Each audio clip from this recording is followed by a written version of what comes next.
Hoy guys, check pala kayo. So, hinihintay niyo ba kung ginagagawan ko yung na-blind pack? Guys, Ang pakikipagsabunutan at pag-eskandalo ay gawain ng isang tao walang pinag-aralan. let's go. Kita niyo nga ako, puro pasa ang mukha ko. Siya, tatas na naman mo talaga kaya ako Let's lumaban. go. Ano ba?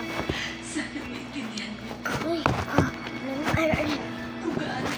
Hello guys, video si Manong. Takot kita.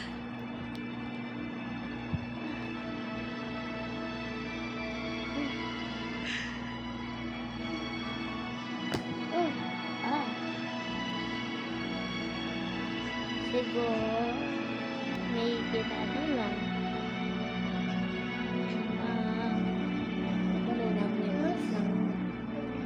Kaya ko lang naman mo siya nilabanan dahil nauna naman po niya akong sinampal eh.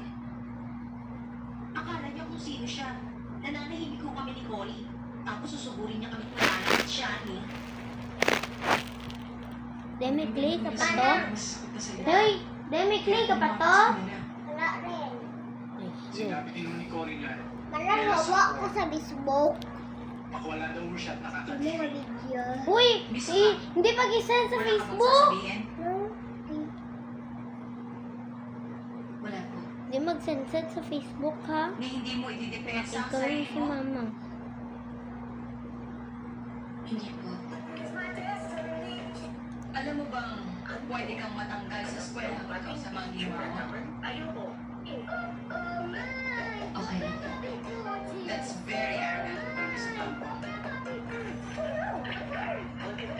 Bahala na lang ako. Well, Ma'am, pwede po bang magsalita?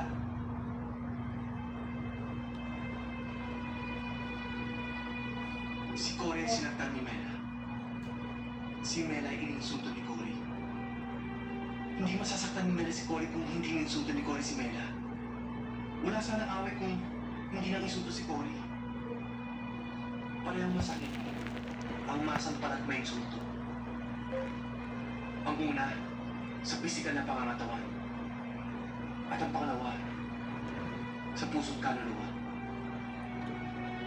Ngunit anong mas masakit? Dayan!